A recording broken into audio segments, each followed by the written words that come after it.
conferencia que es organizada por la Oficina General de Comunicaciones de Imagen del Jurado Nacional de Elecciones, conjuntamente con la Escuela Electoral y de Gobernabilidad de la institución. El propósito de esta conferencia es dar a conocer las normas generales relativas a las alianzas electorales, publicidad estatal, neutralidad y encuestas, además de desinformación electoral, que se va a presentar seguramente en gran cantidad durante el proceso de elecciones generales 2026. Entonces, lo que se busca es que ustedes tengan la información adecuada y oportuna a fin de que lo puedan transmitir a la ciudadanía a través de sus medios y de esa manera se logre que la ciudadanía esté debidamente informada. En la mesa tenemos a los especialistas de fiscalización del Gabinete de Asesores de la Presidencia del Jurado Nacional de Elecciones y también del Comité de Fact-Checking. Entonces, vamos a dar inicio a esta conferencia, no sé antes indicarles que en las carpetas que ustedes han recibido hay también una encuesta que le rogaría lo llenen para que me lo entreguen más adelante. Muy bien, entonces vamos a dar inicio a esta actividad y vamos a iniciar con el tema de alianzas electorales y otros hitos del cronograma electoral a cargo de Julia Romero Herrera, abogada del Gabinete de Asesores de la Presidencia del Jurado Nacional de Elecciones. Adelante. Muy buenos días. En primer lugar, agradecerles por el tiempo y asistencia a este evento. En segundo lugar, trasladarles el saludo del presidente del Jurado Nacional de Elecciones, el magíster Roberto Burneo. Como ya se ha mencionado, tengo a mi cargo hablar un poco sobre el cronograma electoral y nos vamos a centrar en, primero, algunos datos relevantes para poder contextualizar lo que se viene en las elecciones generales del 2026, en las elecciones que se van a llevar a cabo el 12 de abril. Entonces, ya sabemos que el 12 de abril del próximo año vamos a elegir la fórmula presidencial, los senadores, diputados y representantes al Parlamento andino. Acá recordar que a los 130 congresistas que ya tenemos, que ahora van a ser, digamos, un símil de la Cámara de Diputados, se suman 60 congresistas que van a ser senadores. 60. Es decir, vamos a elegir en total 190 congresistas, entre diputados y senadores. Sumado a la fórmula presidencial, que son 3, y a los representantes del Parlamento andino, que son 5 titulares y 10 suplentes, en total vamos a elegir 208 cargos. Y esto, dimensionado con el número de partidos políticos que tenemos, que son 43, como ya saben, nos da un aproximado de 11.309 posibles candidatos, personas que van a postular a cualquiera de esos cargos. Otro dato interesante es el tema de los electores. Se ha aumentado el número de personas que van a acudir a votar este 12 de abril. Van a ser más de 27 millones de ciudadanos que van a tener ese derecho. Y la novedad es que 2.5 millones lo van a hacer por primera vez. No son las personas que en estos años han cumplido 18 años o lo van a cumplir hasta la fecha de la elección. Ahora, me gustaría centrarme un poco en la conformación del Congreso de la República, que es lo nuevo. Ustedes recordarán que hace unas décadas teníamos estas dos cámaras, diputados y senadores, y luego nos pasamos a la Cámara unicameral. En esta nueva fórmula de bicameralidad que tenemos, van a ser 60 senadores y 130 diputados. Lo interesante es cómo se eligen a estos representantes del Parlamento. En el caso de senadores, que son 60, 30 van a ser elegidos por distrito electoral múltiple y 30 por distrito electoral único. ¿Qué quiere decir esto?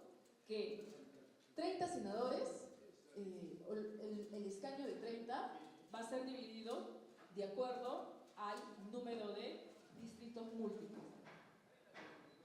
Acá ustedes pueden ver que en total tenemos 27 distritos electorales múltiples, ¿no? Cusco está en el número 8, Y en ese sentido van a elegir a un senador dentro de ese paquete de 30 por distrito múltiple. Pero, ¿qué pasa con los otros 30 senadores, ¿no? Porque estamos diciendo 30 van a ser elegidos de acuerdo a cada circunscripción. Entonces, Ancash va a elegir uno, Cusco va a elegir uno, Tacna va a elegir uno. ¿Qué pasa con los otros 30? Esos 30 van a ser elegidos por el distrito electoral único a nivel nacional. Es decir, van a existir candidatos para el Senado que van a ser elegidos o pasibles de ser votados por toda la ciudadanía del Perú. Así como elegimos a la plancha presidencial, así vamos a elegir también a 30 senadores. Entonces, como Cusco, ustedes van a elegir un senador, representante de la circunscripción, y además van a poder votar para elegir a los otros 30 senadores. Es decir, todo el país vamos a participar en la elección de los otros 30 senadores. Ahora, ¿qué sucede con el tema de los diputados? Que en total son 130. Acá, de acuerdo a la ley, se ha hecho una división por mandato legal y de acuerdo al número de población. Ustedes recordarán cuántos congresistas eligieron como Cusco para las elecciones 2021. ¿Cuántos fueron? 5, en efecto. ¿Y ahora cómo va a ser? Se mantiene. Cusco va a elegir 5 diputados. Es decir, de acuerdo al número de población electoral y a los escaños que directamente la ley le asigna, en total van a elegir 5 diputados, un senador, como Cusco, y además van a participar en la elección de los otros 30 senadores. Esa es la nueva fórmula que nos trae el Senado. Ahora, ¿para qué comentamos todo esto? Para poder ubicarnos un poco en el tema del cronograma electoral, que ya dio inicio con la convocatoria que en su momento hizo la Presidenta de la República. ¿En qué etapa nos encontramos en este cronograma electoral? Próximos al 2 de agosto. ¿Qué es lo que va a pasar el 2 de agosto? Ustedes ya saben, es la fecha límite o máxima que tienen los partidos para las alianzas. En efecto. Y para inscribir esa alianza hay que reconocer que esa solicitud tiene que estar o ser aprobada por el Jurado Nacional de Elecciones. Los partidos tienen que presentar documentación que corrobore que esa alianza ha sido conformada de acuerdo a las normas internas de cada partido que la conforma. ¿Y por qué ustedes dirán se están tomando tiempo los partidos para ponerse de acuerdo? Porque ellos tienen que llegar a unos acuerdos conjuntos respecto, por ejemplo, el símbolo, denominación que va a tener esa alianza. También tienen que llegar a un acuerdo respecto a cómo van a participar en las primarias. Cómo va a ser el tema de la elección de los candidatos en las primarias. Y cómo, de llegar al Congreso, se van a dividir el financiamiento público. Entonces, son temas muy importantes que cada partido político, seguramente de acuerdo a cómo lleguen a pactar, van a tener que presentar esos documentos ante el Jurado Nacional de Elecciones. Quien tiene hasta el 1 de septiembre para calificar esas solicitudes. Entonces, una cosa es que el 2 de agosto se presentan las solicitudes y otra que al 1 de septiembre ya vamos a saber qué alianzas han quedado conformadas realmente, respetando todas las reglas del sistema electoral. Entonces, el 1 de septiembre, el Jurado Nacional de Elección va a tener que, como fecha máxima, ya haber calificado todas las solicitudes de conformación de alianza. Pero el 1 de septiembre también es una fecha importante para otra cosa. ¿Qué es lo que sucede? El 1 de septiembre, los partidos políticos o alianzas de haberse conformado deben de avisar a la OMPE la modalidad de la elección en las primarias y el ámbito nacional o regional en la que van a participar sus delegados si es que optan por esa modalidad. Acá me voy a detener un poco. Después de la etapa de la alianza, viene la etapa de las primarias. Ustedes recordarán que las primarias son importantes porque en ese periodo los partidos van a poder elegir a los candidatos que van a presentar finalmente en diciembre como sus candidatos oficiales. Y de acuerdo a la ley orgánica, la ley de organizaciones políticas, los partidos pueden optar por 3 modalidades. Tienen que elegir una de ellas. Es decir, para que los partidos establezcan a sus candidatos, van a tener que elegir si es que van por la elección de delegados, que es aquella modalidad en la que los afiliados eligen a ciertos delegados o representantes y luego esos representantes son quienes toman la decisión de quiénes van a ser sus candidatos. Esa es la última, la C. O pueden elegir por la modalidad B, en la que los afiliados van a ponerse de acuerdo para elegir a sus candidatos. Pero también tiene la opción A, que establece que tanto afiliados como ciudadanos, es decir, personas no afiliadas a su partido, puedan elegir a sus candidatos. Entonces, de cara a las primarias, los partidos van a tener que establecer cómo van a elegir a sus candidatos. Ya algunos han ido diciendo que van a ser por delegados, otros han dicho que va a ser solo por afiliados. Entonces, ese dato tiene que ser informado a la OMPE el 1 de septiembre. ¿Por qué? Y acá me voy a adelantar un poco.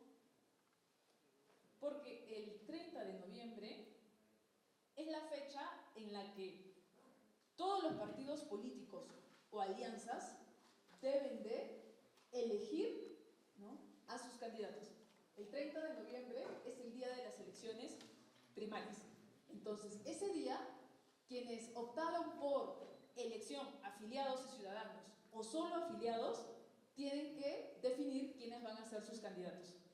Y ese mismo día, los que optaron por la modalidad de los delegados tienen que elegir a esos delegados.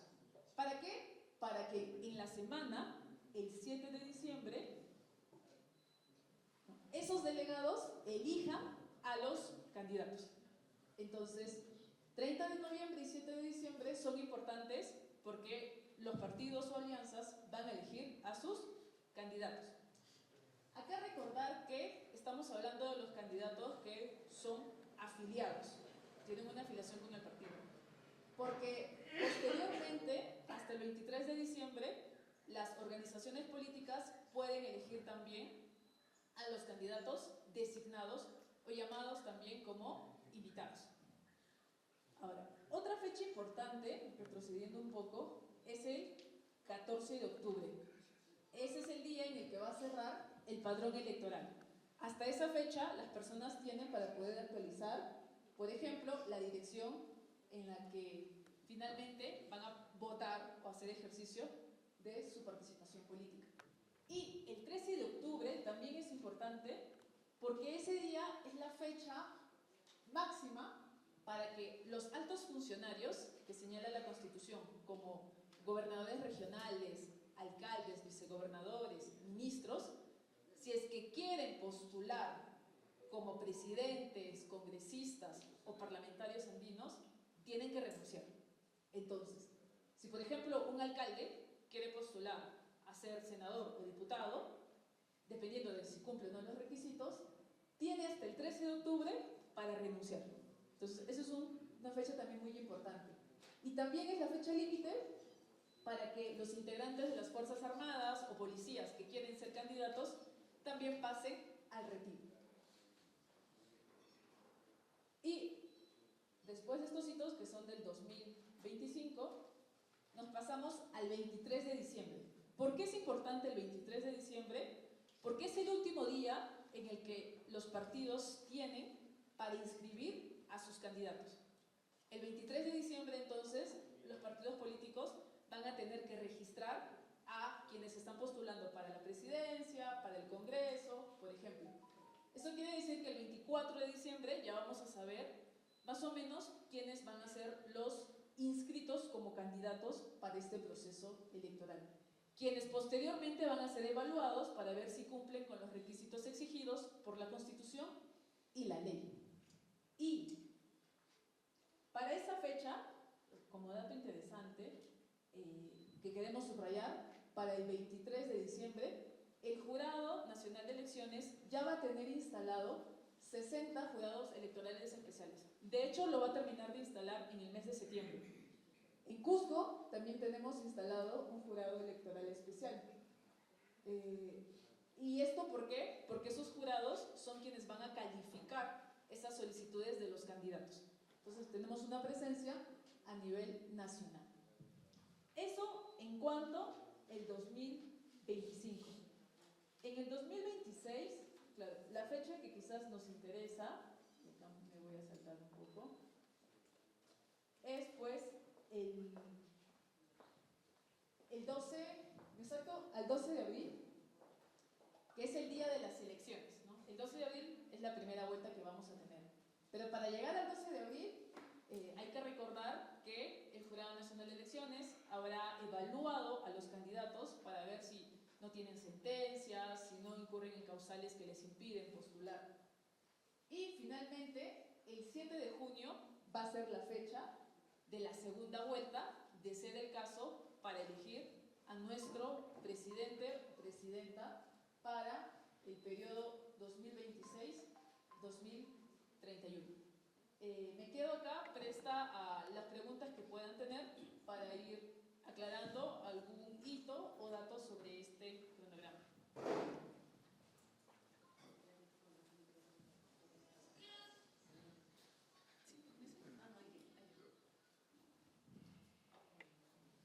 Sí, bueno. Si tuvieran alguna consulta, por favor. ¿No hay ninguna? ¿No hay ninguna? Entonces. ¿Todo bien? Allá tienen una.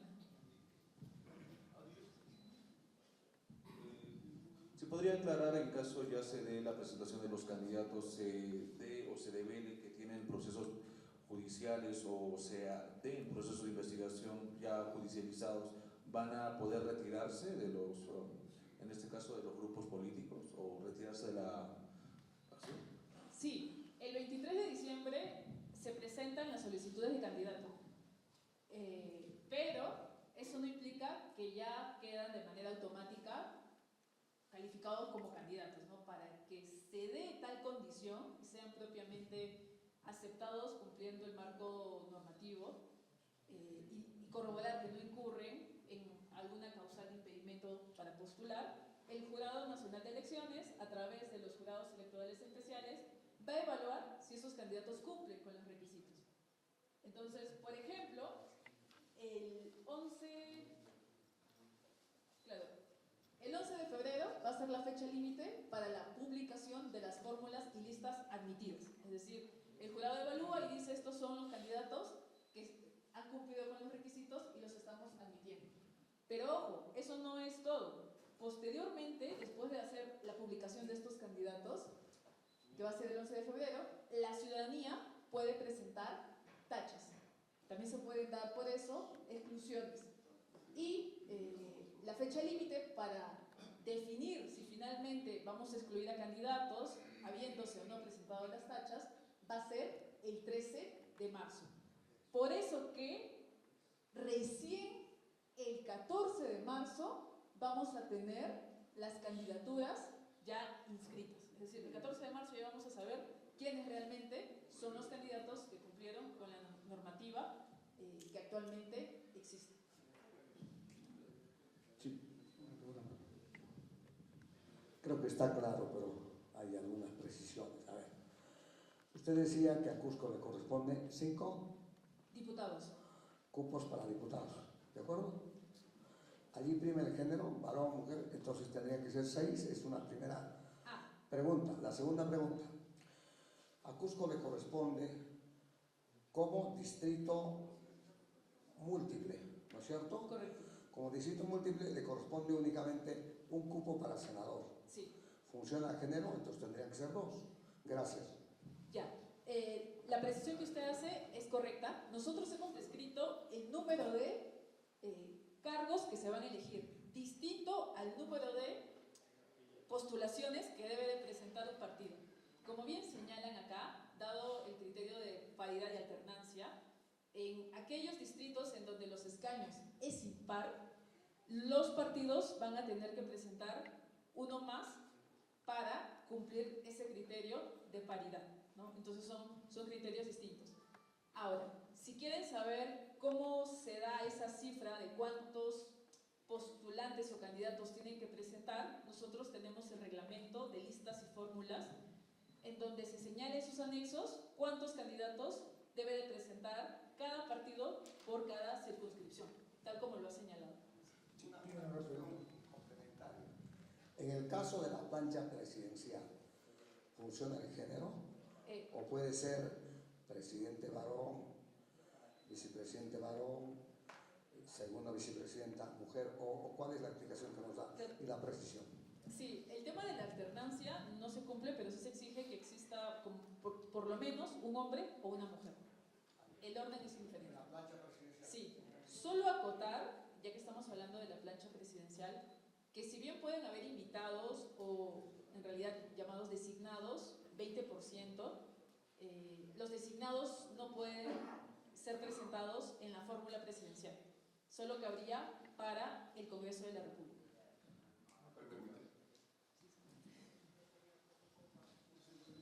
En las elecciones internas, ¿qué institución va a garantizar, digamos, que se lleve a cabo correctamente estas elecciones primarias?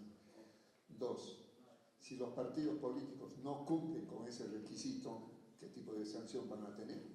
Si los partidos no pasan por las primarias, se entiende que no van a poder participar. Entonces las primarias es un paso muy importante. ¿Cuál es el rol de los organismos electorales? De acuerdo a las normas extraordinarias que aprobó el Congreso de la República, OMPE puede dar asistencia técnica, si es que lo solicitan, al igual que el Jurado Nacional de Elecciones. ¿Una otra pregunta? No sé qué pregunta, en realidad es un poco de comentario. Actualmente estamos asistiendo a ciertos candidatos o posibles candidatos que ya están haciendo campaña presidencial. Ya se sienten candidatos presidenciales. Estos señores se están adelantando antes, ¿no? Como dice el adagio, se están limpiando la boca antes de haber comido, sin haber sido elegidos en las elecciones primarias. Entonces, hay que esperar al 30 de noviembre para definir quiénes son realmente los candidatos a los diferentes cargos que se va a elegir, ¿no? En el caso de los senadores, cada región, cada departamento va a presentar sus candidatos, 1, 2, en este caso, como ha aclarado Carlos Cuaresma, por la paridad de género, cada uno presentará y uno será elegido posiblemente senador. En el caso del distrito electoral único, será nacional, habrá seguramente candidatos para eso, exactamente para eso, y elegiremos lógicamente, de repente nos toca un cusqueño a nosotros, ¿no? Sería fantástico tener 2 senadores en la República, sería realmente interesante, y tenemos, creo, algunos personajes que están figurando ya a nivel nacional. Eso me gustaría que lo comente, va que pregunta. Gracias. Claro, incluso podrían ser más de un cusqueño o una cusqueña, ¿no? Si a nivel nacional todo el Perú termina votando y entre los 30 quedan 2 o 3 cusqueños, entonces finalmente podría quedar. Puede ser, no todos, exacto. Entonces mucho va a depender de cuál sea la voluntad popular que se dé en ese distrito electoral único, que es lo nuevo en este proceso electoral. Yo me quedaría aquí para poder dar pase a las siguientes exposiciones y quizás al final complementar lo que falta. Sí. Entonces vamos a continuar con la doctora Rosa María López Tribeño, especialista de la Dirección Nacional de Fiscalización del Jurado Nacional de Elecciones, para tratar el tema de publicidad estatal, neutralidad y encuestas.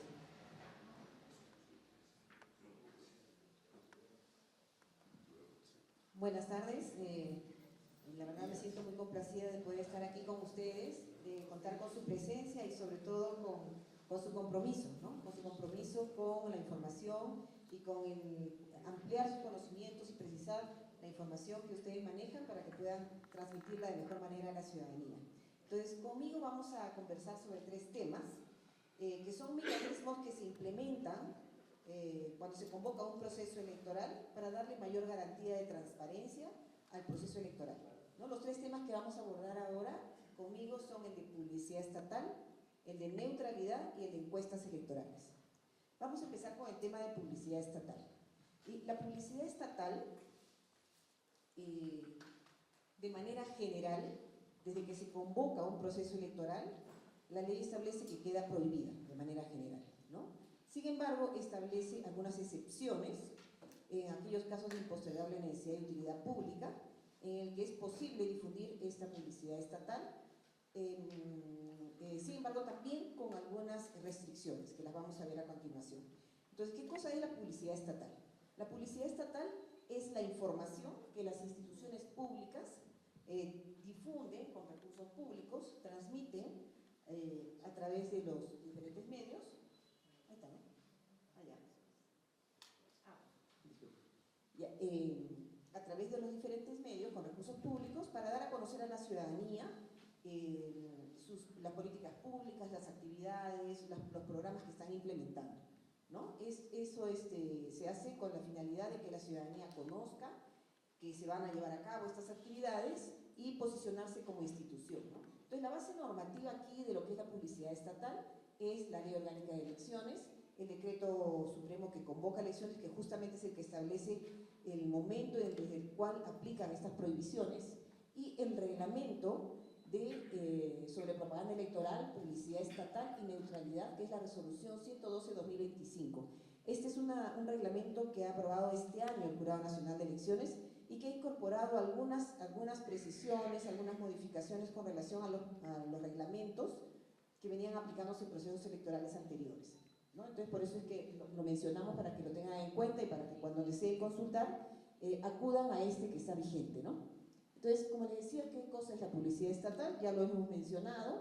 Estos son algunos elementos que reflejan lo que es la publicidad estatal, de las diferentes formas que se pueden realizar en diarios, en televisión, en radio, en afiches, por redes sociales, las diferentes formas, ¿no? Entonces, como les decía, hay una prohibición general y está desde que se convoca elecciones, ¿no?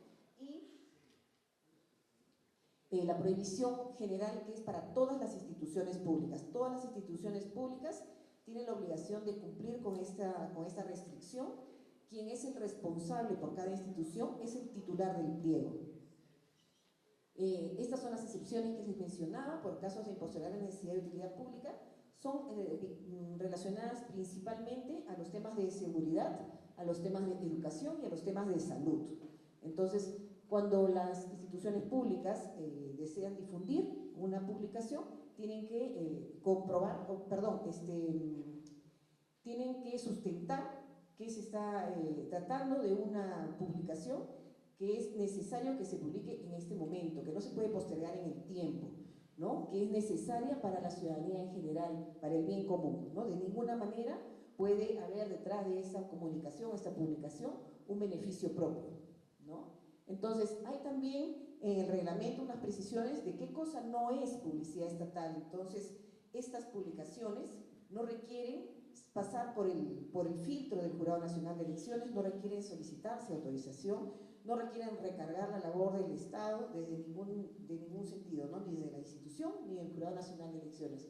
Entonces, pueden ser difundidas de manera libre, que son las notas de prensa, los avisos sobre procedimientos a convocarse en el marco de la Ley de Contrataciones del Estado y otras leyes de adquisiciones, las comunicaciones internas e interinstitucionales, las publicaciones que se realizan en las páginas web que están en relación a la Ley de Transparencia y Acceso a la Información Pública, y otras que se han precisado en este reglamento, ya más considerando la casuística que se ha advertido en procesos anteriores, ¿no? Comunicados, saludos institucionales por efemérides, convocatorias de trabajo, transmisión de eventos en vivo, microprogramas informativos y webinars. Todos estos no son considerados publicidad estatal, no están dentro de la prohibición, tampoco tiene que sustentarse ninguna excepcionalidad. Sin embargo, es muy importante que en ningún caso estas publicaciones contengan algunos elementos que de alguna manera se vayan a vincular o referir a alguna organización política. Eso se debe tener muy en cuenta, para que no se disfrace detrás de una nota de prensa alguna posibilidad de aprovechamiento de estos elementos, ¿no? Estos son algunos ejemplos de las comunicaciones no consideradas publicidad estatal, las que hemos mencionado en este momento. Y también es importante tener en cuenta que aquellas publicaciones excepcionales que sí se autoriza que sean difundidas por casos de impostergable necesidad de utilidad pública, tienen dos restricciones, ¿no? Estas restricciones son que en ningún caso deben hacer alguna referencia o alusión a alguna organización política y tampoco deben incluir en estas comunicaciones, en estas difusiones, a un funcionario o servidor público, sea a través de su nombre, de su voz, de su cargo, ¿no? De su imagen, de ninguna forma que puedan identificarse de manera indubitable con la autoridad o el funcionario, ¿no? Ahora, para realizar la difusión de publicidad estatal, hay dos procedimientos, ¿no? Dependiendo de en qué medios se van a difundir. Si es en radio y televisión, y eso es importante que conozcan los medios de comunicación, si es en radio y televisión, requieren contar con una autorización previa del Jurado Nacional de Elecciones. Para ello deben remitir al Jurado Nacional de Elecciones, y no crean que el Jurado Nacional de Elecciones se demora meses en hacer esta autorización, porque a veces los medios de comunicación, perdón, las instituciones dicen, no, que una vez publican porque el jurado va a demorar en autorizar, y eso no es así. Esto se tramita de manera muy rápida, por eso la norma dice que con mínimo de 7 días de anticipación antes de que inicien la difusión, deben solicitar la autorización al Jurado Nacional de Elecciones. Si es en radio y televisión, se entiende que son o unos videos o audios, y entonces tienen que presentarlo para que el Jurado Nacional de Elecciones, a través de la Dirección de Fiscalización, verifique dos cosas. En principio, si se trata de una publicidad que es de impostergable necesidad de utilidad pública, y por otro lado, que no esté incorporando ningún elemento prohibido, aquellos que mencionamos, que no tenga referencia alguna a una organización política o a algún funcionario, ¿no? Entonces, esas son las dos cosas que se verifican. Si cumple, se autoriza y se emite una resolución del Jurado Electoral Especial correspondiente de que está autorizado. Y la institución debe haber presentado la transcripción literal y todos los elementos que permiten identificar esa publicación, esa publicidad, ese medio autorizado. Y entonces ahí viene otra obligación que deben cumplir los medios de comunicación. Deben verificar que ese video, ese audio, sea el que efectivamente ha recibido la autorización, ¿no? Porque a veces se autoriza un video de 1 minuto 15, sin embargo, cuando les presentan uno de 1 minuto 20, que en los últimos 5 segundos le incorporaron de repente una imagen, un nombre. Entonces, eso es importante que estén muy atentos y verifiquen que lo que están publicando, en principio, tenga autorización y que esa autorización sea para ese elemento, ¿no? Y por otro lado, están las otras publicaciones que se realizan en los demás medios, ¿no? Que no son ni radio y televisión, que pueden ser en diarios, pueden ser paneles, pueden ser redes sociales, ¿no? Entonces, esos no necesitan presentarse con anterioridad. Puede iniciarse la difusión y la institución pública tiene, desde que inicia, 7 días para presentar lo que se llama el reporte posterior. Ahí también tiene que acompañar el elemento, la transcripción literal, la descripción completa, si es en una red social, Facebook, Twitter, lo que sea, acompañar el link, un link activo para que desde el Jurado Nacional de Elecciones podamos ingresar y hacer la verificación, ¿no? Entonces ahí estaría cumpliendo con lo que establece la norma. Ahora, el Jurado Nacional de Elecciones realiza la fiscalización de la publicidad estatal de manera, ¿cómo se dice? De oficio, a través de la fiscalización de campo, a través de la fiscalización de gabinete, en lo que son redes sociales, y también recibe denuncias. También a través de denuncias se puede activar estos mecanismos de fiscalización, ¿no? Luego, ¿cuáles son las infracciones? Justamente el no cumplir con todo lo que acabamos de mencionar, ¿no? Difundir la publicidad si no está justificada razones de impostergable necesidad, si no cuenta con la autorización, si se denegó la autorización e igual se pide la difusión, si se han incumplido con la presentación del reporte posterior dentro del plazo que se señala, en fin, todo lo que hemos mencionado que se debe hacer, si es que no se cumple con ello, constituye infracciones, ¿no? ¿Qué pasa cuando se identifica que se ha producido una infracción? El Jurado Electoral Especial dispone medidas correctivas. Si se trata de una difusión no justificada en razones de impostergable necesidad de utilidad pública, dispone el cese o retiro. Y si se trata de otras situaciones, como si no se cuenta con autorización, si se denegó la autorización, igual se se difunde, si tiene características distintas a las autorizadas, como les mencionaba. En todos esos casos que mencionamos ahí, se produce también, se dispone como medida correctiva el cese. Y cuando se incorpora elementos prohibidos, dispone la adecuación. Le da un plazo de 10 días calendario a la institución para que cumpla con estas medidas correctivas. Y si no cumple, ahí sí se implementa ya y se activa lo que es el procedimiento sancionador, que tiene sus etapas para cumplir con el debido proceso de determinación de la infracción, determinación de la sanción, y la sanción finalmente puede ser una multa entre 30 y 100 unidades impositivas tributarias y la amonestación pública, ¿no?, que se hace a través de la publicación de la síntesis de la resolución del jurado electoral especial en un diario oficial y también la lectura en audiencia pública, ¿no? Ahí se puede, esas serían las sanciones que se estarían aplicando en caso de que se configure la infracción. Y a continuación vamos a tocar el tema de neutralidad, ¿no? La neutralidad, que viene a ser también otro mecanismo que se incorpora de una vez que se convoca un proceso electoral. Por eso mencionamos las mismas normas, la Ley Orgánica de Elecciones, y aquí se incorpora también como base legal el Código de Ética de la Función Pública, ¿no?, que es el que también le da sustento a ese deber esencial que tienen todas las autoridades públicas, los funcionarios y servidores públicos, de ejercer sus funciones con total transparencia, ¿no?, con total transparencia e imparcialidad política, ¿no?, como bien señala la definición que se ha incorporado en el reglamento. Es un deber esencial que tienen todos los funcionarios públicos. Entonces, las infracciones que se pueden identificar o se pueden realizar que contravienen la neutralidad, podemos dividirlas más o menos en 3 grupos. Unas que pueden ser cometidas por las autoridades públicas, otras por los funcionarios y servidores públicos que tienen personas bajo su dependencia, y una tercera forma que es la que en la que pueden incurrir algunos funcionarios o servidores públicos que ya tienen la condición de candidatos, ¿no? Eso lo vamos a ver en una siguiente diapositiva.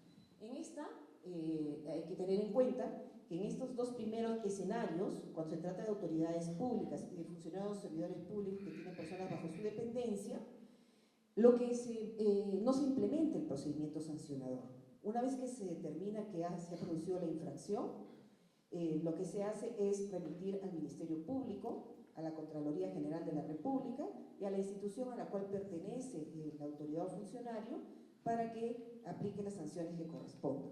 Pero ¿qué es lo que puede constituir una infracción? Las que principalmente se pueden dar en este tiempo, ¿no? Como saben que el proceso electoral va teniendo etapas, y la que podríamos mencionar en este momento que debe ser tomada más en cuenta es el tema de que no puedan realizar o practicar ningún acto, el que tenemos en el numeral 2, de cualquier naturaleza que favorezca o perjudique a una determinada organización política o candidato. Y lo que mencionamos en el número 5, que dice hacer propaganda a favor o campaña en contra de alguna organización política o candidato. Es lo que principalmente se podría dar en estos tiempos, ¿no?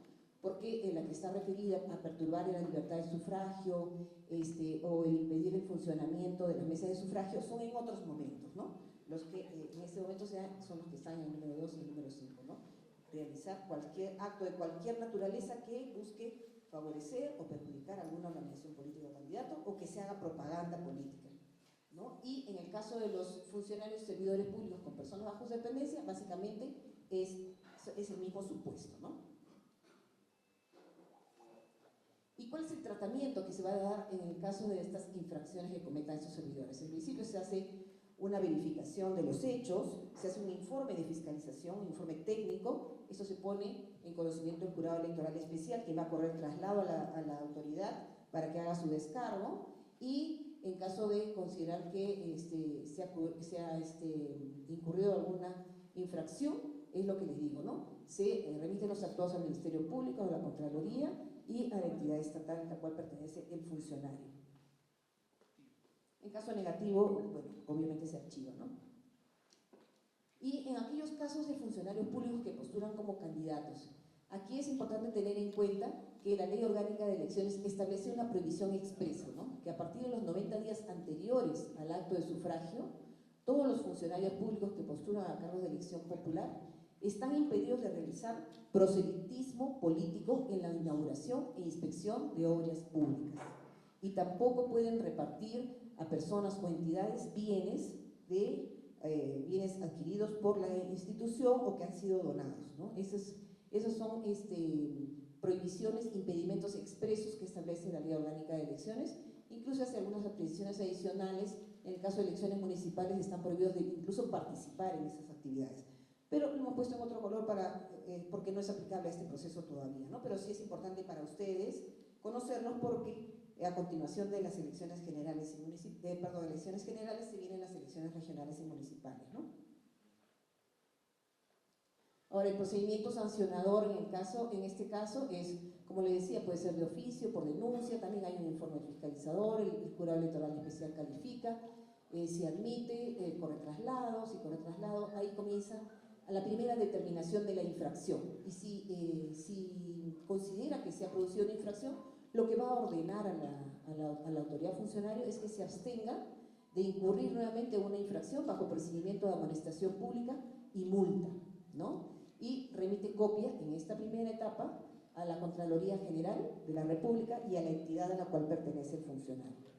Ahora, en el caso de una segunda infracción, hay también un informe del fiscalizador, el jurado electoral especial lo califica todo, y si determina que se produce esta segunda infracción, ahí procede la aplicación de la multa y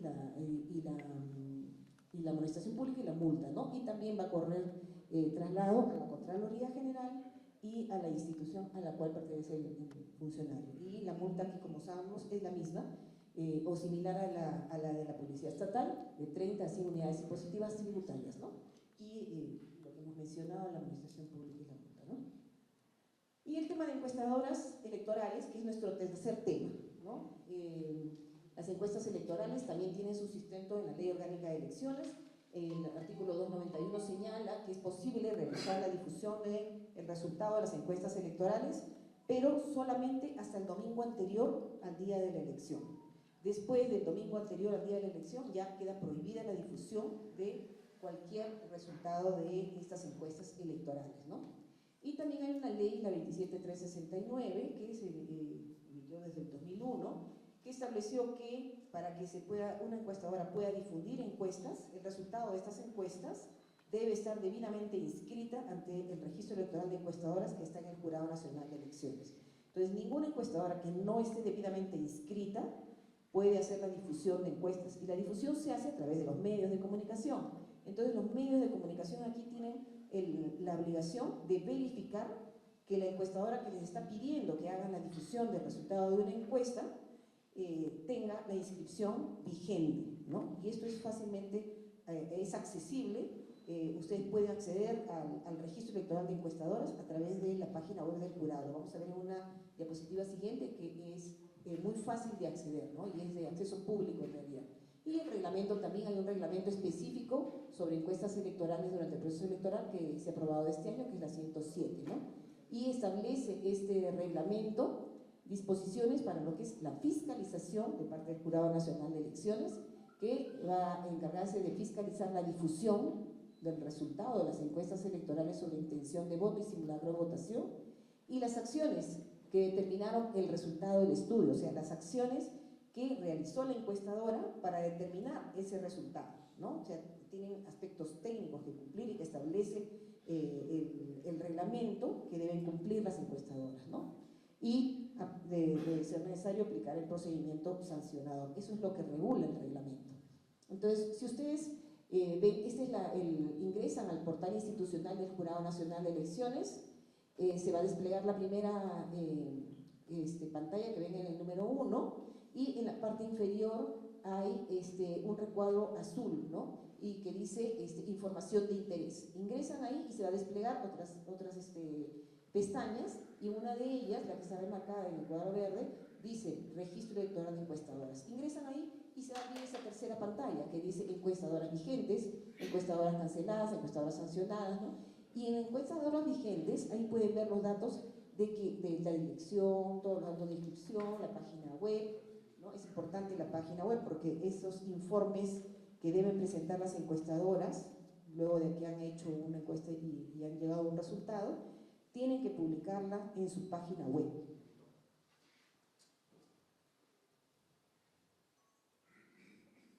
Entonces, aquí tenemos algunas definiciones generales que hemos recogido porque nos parece importante que las tengamos claras, ¿no? ¿Qué cosa es una encuesta electoral? Es una actividad que se realiza para conocer la intención de voto respecto de una elección. Y esta recolección de datos, esta información, esta actividad que se realiza para conocer la intención de votos, se hace a través de un cuestionario que se aplica a un determinado grupo de ciudadanos y que se llama muestra, ¿no? Eso lo determina cuál va a ser el alcance, el tamaño de esa muestra y el alcance, ¿no? Por eso es una actividad que se realiza para conocer la intención de voto a través de un cuestionario y se aplica a una muestra. El simulacro de votación es otra metodología de recolección de información, pero se hace a través de otro mecanismo, a través de una simulación de la cédula de sufragio que se va a utilizar en la elección que se quiere conocer cuál es la intención del voto de un grupo determinado, ¿no? Entonces, lo que difiere la encuesta electoral del simulacro de votación es en el mecanismo que se utiliza para recolectar esa información. En un caso se utiliza un cuestionario, en el caso de la encuesta electoral, y en el caso del simulacro de votación lo que se utiliza es la réplica de una cédula de sufragio, que incluso se utiliza una ánfora para emular el mismo acto de la votación, ¿no? Y estos dos mecanismos de recolección de información, tanto la encuesta electoral como el simulacro de votación, son métodos científicos. Y para poder difundir el resultado de estos métodos científicos que se aplican, se requiere que la encuestadora esté debidamente inscrita. Nadie más lo puede hacer, sino una entidad, una encuestadora que esté debidamente inscrita. Y la tercera es el sondeo de opinión, lo que también se conoce como el televoto, ¿no? Que a veces se hace en los programas políticos, ¿no? En las radios, en la televisión, ¿no? Se activan estos sondeos de opinión, son procedimientos de recolección de datos que utilizan los medios de comunicación y también las encuestadoras, pero esta carece de sustento científico. Entonces, cuando los medios de comunicación van a difundir los sondeos de opinión, tienen necesariamente que hacer esa referencia mientras están difundiendo el resultado de ese sondeo, de que no tiene el sustento ni carácter científico. Eso es muy importante, eso lo establece el reglamento, que es algo que deben cumplir. Entonces, ¿cuáles son las exigencias dirigidas a las encuestadoras? Que tienen que estar inscritas, que deben presentar un informe al Jurado Nacional de Elecciones dentro del plazo establecido, que es de 5 días hábiles posteriores a la fecha de publicación de la encuesta, en la que tienen que detallar de manera completa cómo ha sido ese procedimiento de recolección de esos datos para tener ese resultado de la intención de voto realizada, ¿no? Y los informes deben contener todas esas precisiones que establece el reglamento, ¿no? La fecha de realización del estudio, la fecha de la publicación o difusión del estudio, el medio probatorio, la difusión del estudio, objetivos del estudio, el ámbito al cual se ha aplicado la encuesta, la población objetivo, el marco muestral, tamaño de la población objetivo, tamaño de la muestra, ponderación de la muestra, tipo de muestreo aplicado, punto de muestreo, trabajo de campo, base de datos a habilitar, resultado, financiación del estudio y la página web registrada, ¿no? Y como les decía, el instrumento de recolección de datos, que en el caso de las encuestas es el cuestionario. Y tienen que tener una ficha técnica. Es importante que se trabaje también con la ficha técnica, porque esta ficha técnica, con esos puntos, los 12 puntos que establecen ahí, son las que se van a acompañar cuando se difunda el resultado de esa encuesta. Esa ficha técnica debe ir acompañando la difusión de esa encuesta, ¿no? Y en el caso del simulacro de votación es casi lo mismo, ¿no? Son los mismos puntos que debe cumplir. Lo que varía es el instrumento de recolección de datos, y como mencionamos, en este caso es la cédula simulada, y la ficha técnica es similar, ¿no? Ahora, es importante tener en cuenta que el informe que se presenta tiene que estar visado por un profesional estadístico que está registrado por la encuestadora ante el registro electoral de encuestadoras, y este profesional estadístico, que es el que asume la responsabilidad de haber cumplido con todos los elementos técnicos, debe estar habilitado para ejercer esa profesión, ¿no? Y cuando presentan el informe, esa habilitación Si es que no es fácilmente accesible a través de la página web del colegio profesional, pues tienen que presentar un documento que acredite que está habilitado, ¿no? Y también, como les mencionaba, luego de tener ese resultado y de publicar la encuesta, tienen que publicarla en su página web. En su página web tienen que publicar de manera obligatoria el informe de ese trabajo realizado, ¿no? Y las exigencias para los medios de comunicación, bueno, como les mencionaba, deben verificar que la encuestadora tenga inscripción vigente, ¿no? El medio de comunicación debe también, conjuntamente con el resultado del estudio, debe publicar de manera visible la siguiente información, que es básicamente la que estaba en la ficha técnica, ¿no? El número del registro de la encuestadora, el nombre de la encuestadora, la financiación del estudio, tamaño de la muestra, margen de error, nivel de confianza, fecha de realización del trabajo de campo, punto de muestreo, página web, cuestionario que se utilizó. Entonces, estos elementos van a permitir a los que reciben esa información conocer qué tipo de resultado se está publicitando, ¿no? Porque no es lo mismo el resultado de una encuesta que se realiza a nivel local o la que se realiza a nivel nacional o que se aplica a población rural o a población urbana o de manera general, ¿no? Todo eso debe conocer el ciudadano que recibe esa información, ese resultado de esa encuesta, para ver qué peso le damos cada uno, ¿no? En caso de que los medios de comunicación incumplan con lo establecido anteriormente, ¿qué cosa es lo que hace el jurado electoral especial luego del procedimiento respectivo, ¿no? Va a disponer la rectificación de la publicación dependiendo de la gravedad o ámbito de la encuesta electoral o simulacro de votación. Tienen que tener en cuenta que en caso de no cumplir con verificar lo que deben verificar, estarían también siendo pasibles de que el jurado electoral especial determine que hagan una rectificación de la publicación, ¿no? Y la difusión del sondeo de opinión, como les mencionaba, es posible que se haga, ¿no? No se necesita estar inscrito en el registro electoral de encuestadoras, pero sí es importantísimo y es una obligación que señalen esta frase, ¿no? Los resultados de este sondeo son referenciales y no tienen sustento científico. Los medios de comunicación tampoco necesitan estar inscritos en el registro electoral de encuestadora para realizar estos sondeos de opinión o para difundirlos, ¿no? En caso de la encuestadora no cumpla con la exigencia prevista, el jurado electoral especial le va a exhortar al cumplimiento y va a disponer la rectificación de la publicación o difusión de este sondeo de opinión, ¿no? Y las infracciones y sanciones que se pueden aplicar en estos casos, bueno, la más grave es la multa de 10 a 100 unidades impositivas tributarias, pero esta solamente aplica en aquellos casos en que se haga la difusión de estos resultados de encuestas electorales con posterior a la fecha límite, ¿no? Como habíamos dicho al inicio, hay una prohibición de difundir las encuestas desde el domingo anterior al día de la elección, ¿no? En este caso nomás procede la multa. En los demás supuestos de infracción va a proceder la suspensión, sea de 20 días, sea de 30 días, sea de 50 días, dependiendo de la gravedad de lo que se haya omitido, y en caso de reiteración sí podría procederse a la cancelación del registro de encuestadoras, ¿no? Entonces, esto sería lo que podría decirles con relación a estos tres temas que he tratado de abordar de manera muy rápida por el tiempo que tenemos, pero estamos atentos a cualquier pregunta que quisieran realizar en este momento o hacia el final. Sí, por favor, ¿alguna pregunta? Sí, hacia el final podría ser también.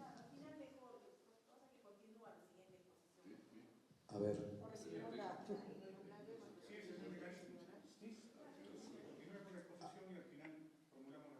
Puede ser. Ojalá que no nos olvidemos al final. Sí, claro, como dicen. Perdón, se va a perder la hilación. A ver si no, claro, Bien, ya que gracias. viene la mano a mano la... Bien, a ver, varias cosas, ¿no? Publicidad estatal. Yo me voy a ocupar más del nivel de fiscalización que tienen ustedes. Yo creo que la fiscalización está fallando del Jurado Nacional de Elecciones totalmente, desde el inicio. Aquí en el Cusco, en materia de publicidad estatal, se ha violentado totalmente, no solamente los nombres de los alcaldes, de las autoridades regionales, se emiten permanentemente, vulnerando todo. Entonces, como sugerencia, yo creo que hay que afinar la fiscalización por parte del Jurado Nacional de Elecciones en los tres temas. En materia de neutralidad, los señores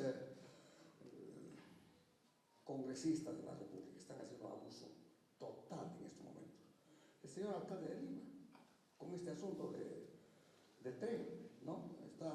Está vulnerando. Entonces, la gente y los periodistas, salvo excepciones, no sentimos la presencia del Jurado Nacional de Elecciones. Esto no es tirarse contra el jurado. Creo que aquí hay que afinar un poquito más el criterio, tal vez aumentar un poco más de personal. Estas son sugerencias que le hago como aporte, repito, en afán de contribución. Y en torno a las encuestadoras, ¿no es cierto? Hay cosas que hay que un poco reflexionar. Son esas encuestadoras las mismas que visitaban la salita de CIM. Nosotros notamos que son las mismas. Y más que encuestadoras, parecen organizaciones que ya están dirigiendo el voto, que ya están orientando la votación correspondiente. Igual, yo creo que el Jurado Nacional tiene que mejorar sus condiciones, tiene que auscultar más. Y en torno a los sondeos de opinión, no sé si está de acuerdo, pareciera una puerta abierta. Yo puedo preparar un sondeo de opinión, ¿no es cierto?, con algunos requisitos, etcétera, etcétera, y poner a uno primero, segundo, tercero, y decir solamente no tiene sustento científico. Y basta, pero ya se orientó el voto. Estas son las observaciones que en términos generales quiero hacer. Muchas gracias, le agradecemos por sus comentarios. En principio tengo que decirles que el Jurado Nacional de Elecciones viene trabajando en el tema de publicidad estatal.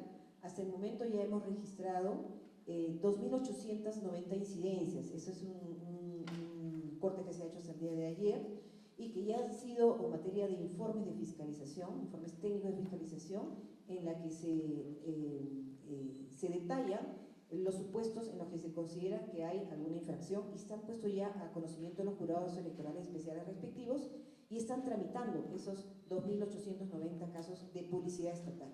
En el caso de neutralidad, tenemos más de 290 también que se han identificado hasta el momento y que también han seguido el mismo curso, ¿no? El informe de fiscalización y la opinión técnica de fiscalización de si se ha incurrido o no en la infracción para que los jurados electorales especiales continúen con los procedimientos y determinen la sanción que corresponde, ¿no? Entonces, actualmente contamos con 5 jurados electorales especiales. El que tiene la competencia sobre Cusco es el Jurado Electoral Especial de Arequipa. Como mencionó mi colega al inicio, ya a partir del 29 de agosto se va a instalar ya el Jurado Electoral Especial expreso para Cusco, que va a permitir también tener más fiscalizadores.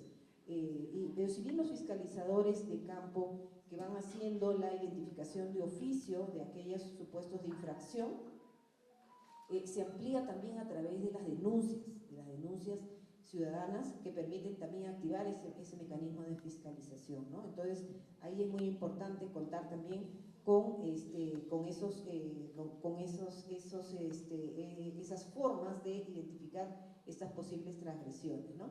Siempre tratando de ver que se aplique la normativa conforme está ahora vigente, ¿no? El Jurado Nacional de Elecciones lo que hace es activar sus mecanismos, activar sus actividades y resolver o determinar en función a lo que la ley le permite.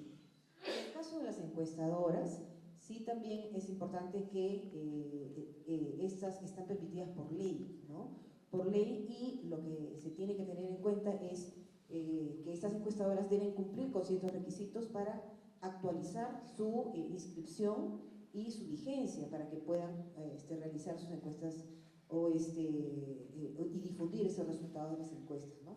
En cuanto a los sondeos de opinión, es algo que también permite la normativa, ¿no? Entonces, ahí por eso le decía, es muy importante que los medios de comunicación cumplan con todos estos mecanismos que a los medios de comunicación les corresponde para que la ciudadanía esté debidamente informada, ¿no? Poder transmitirles y decirles a la ciudadanía, tengan en cuenta cuál es la diferencia del resultado de una encuesta electoral de lo que se difunde a través de un sondeo de opinión, ¿no? El sondeo de opinión no tiene sustento científico, entonces, ¿qué peso deben darle ustedes, ciudadanos, a cada uno de estos resultados, ¿no? Una pequeñita nota para terminar. Deduzco que no se ha tocado la propaganda electoral, o sea que los partidos políticos queden inscritos, pueden hacer la publicidad sin ningún problema, ¿cierto?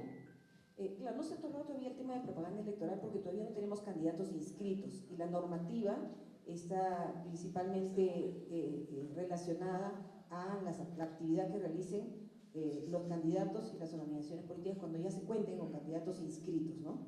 Por eso es que lo que se está trabajando y se está fiscalizando en este momento es lo relacionado a la neutralidad de la publicidad estatal y las encuestadoras, ¿no? Sin dejar de ver también aquellos supuestos de propaganda que también se están dando y que se recogen como incidencias, pero que todavía no tenemos candidatos, ¿no? Muchas gracias, buenos días. Coincido con Carlos Cuaresma Sánchez cuando dice que el Jurado Nacional no está cumpliendo el rol que debiera hacer. En el caso del tema de Rafael López Aliaga, está haciendo publicidad y está haciendo contrapublicidad también el gobernador de Trujillo, oponiéndose a ese tren, porque ellos van a postular a la presidencia de la República. ¿Dónde está vuestro rol?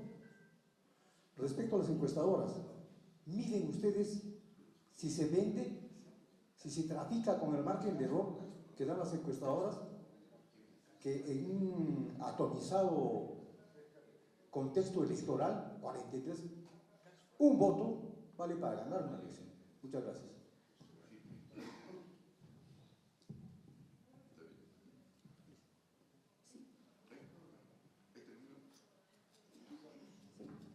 Buenos días. Dos preguntas concretas, por favor. Lo primero, ¿habrá simulacro de votación? Uno. Dos, pero ustedes, los alcaldes que van a la reelección, o que mejor dicho, que están buscando ser alcaldes distritales, pasan a ser provinciales, está ocurriendo de que hace tiempo, durante todo este periodo de mando que han tenido ellos, apuntando a querer ser candidatos provinciales, por ejemplo, distritales, les estoy poniendo un ejemplo, pues han utilizado todo el tiempo paneles gigantes, sus publicidades radiales televisivas, también prensa escrita, a través de redes sociales y las gigantografías, anunciando su nombre, poniendo la foto de su nombre y todo ello. Y es una campaña indirecta que han hecho todo el año. Y si ahora ustedes revisan, eso sigue igual. Gracias. Como le digo, en el caso de estos supuestos de infracción a lo que es la publicidad estatal o la neutralidad, ya se están activando todos los mecanismos, desde el Jurado Nacional de Elecciones y desde la Dirección de Fiscalización, se han emitido ya los informes que corresponden y están siendo materia de los procesos respectivos en los jurados electorales especiales, ¿no? En Cusco, si me permite, no tengo ahorita la mano, pero hasta el día de ayer teníamos en el tema de neutralidad 11 casos específicamente ya identificados, y en el tema de publicidad estatal, si mal no recuerdo, eran algo de 200 más o menos.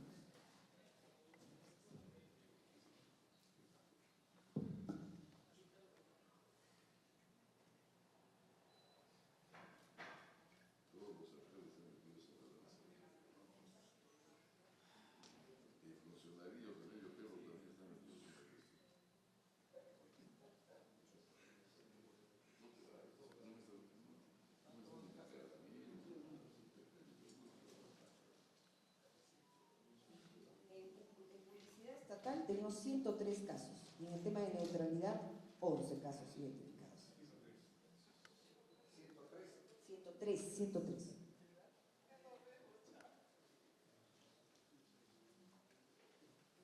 Bueno, podemos seguir, continuar hacia el final. Vamos a tener otra ronda de preguntas diversas. Sí. Damos paso ahora a César Eldres, miembro del Comité de Fact-Checking, para tratar el tema de herramientas para combatir la desinformación electoral.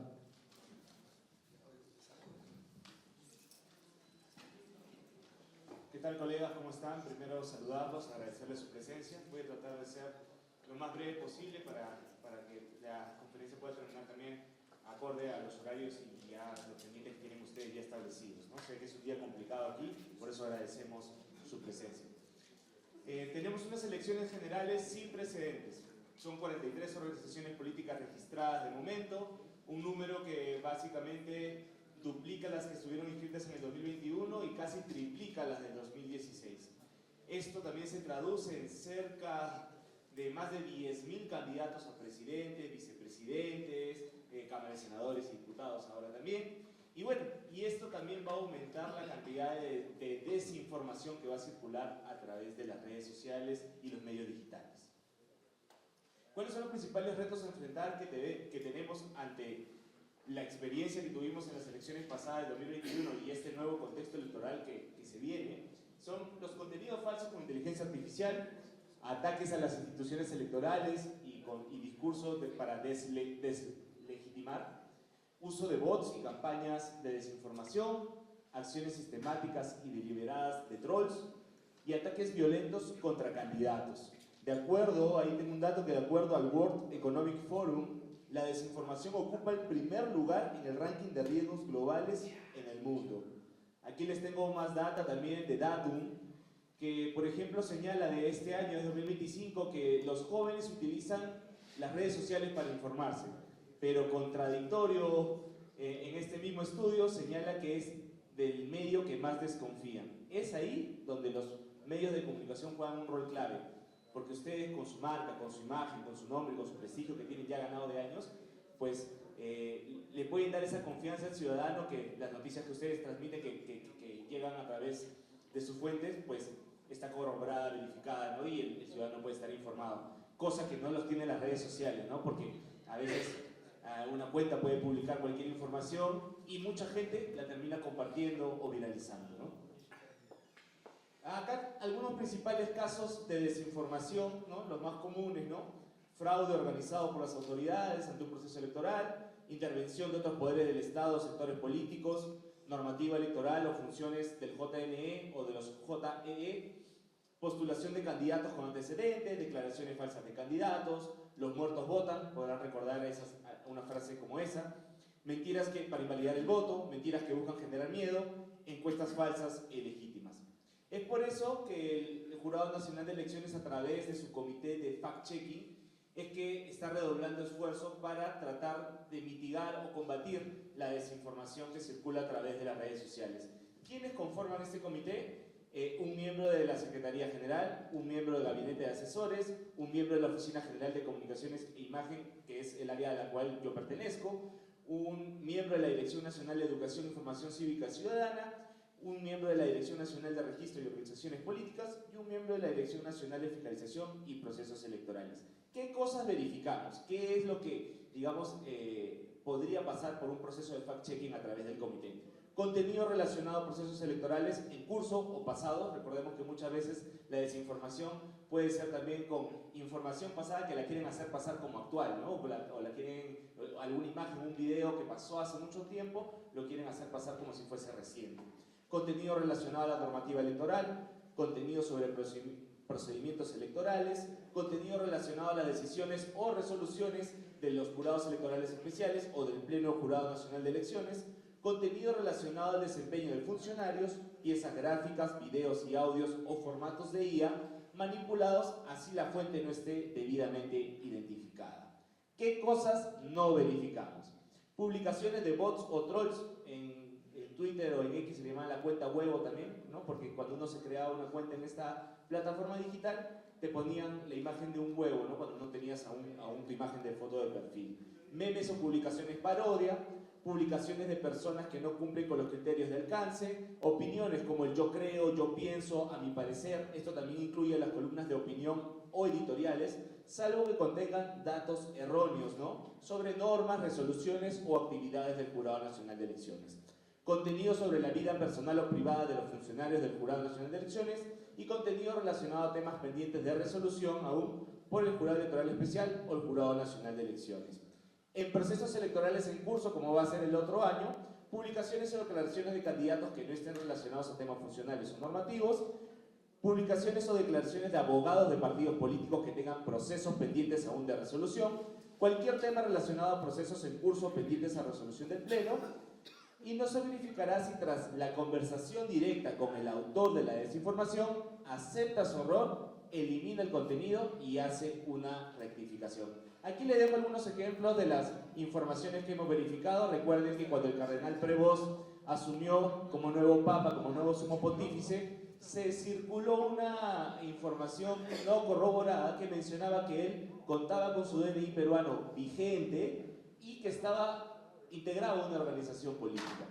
Algo que el comité de fact-checking pudo desmentir, ¿no? Porque incluso recuerden que un comité de RENIEC fue a actualizar los datos del señor Prevost y actualizar su DNI, ¿no? También hemos dado respuesta a narrativas de corrupción de un candidato y un líder político, etcétera, ¿no?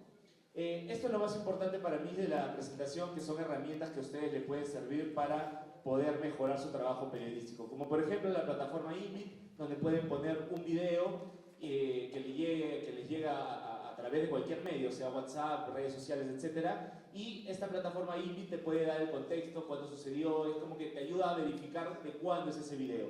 Lo mismo pasa con el buscador de imágenes de Google, y Google también tiene su propia área de fact-checking, donde ahí pueden checar, ahí está el link, ahí ustedes pueden checar informaciones, noticias pasadas o actuales para ver si es que Google ya le hizo una verificación. Lo bueno es que está muy bien actualizado al caso que ustedes pueden, digamos, buscar de su región específica o buscar de una marca, de una empresa, etcétera, o de algo, ¿no? De algo específico pueden ahí buscarlo y ver si es que ya pasó con una verificación de Google, ¿no?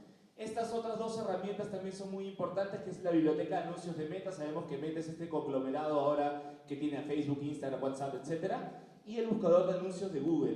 ¿Por qué? Pasa que muchas veces la desinformación o la información no corroborada viene con pauta publicitaria para que te aparezca como forma de publicidad en las redes sociales, ¿no? Ahí podemos ver algunos casos, y es más, en el buscador de Facebook, de Meta, se pueden ver cuáles están aún activos y cuáles ya estuvieron activos y ya están en etapa inactiva, ¿no? O ya no está esa publicidad vigente aún. Y también en el buscador de anuncios de Google también está predeterminado, como por ejemplo, pueden buscar Gobierno Regional de Cusco, ver cuáles son las pautas publicitarias que tiene esta entidad, ¿no? O alguna otra entidad de su interés que les pueda ayudar mucho en el trabajo periodístico.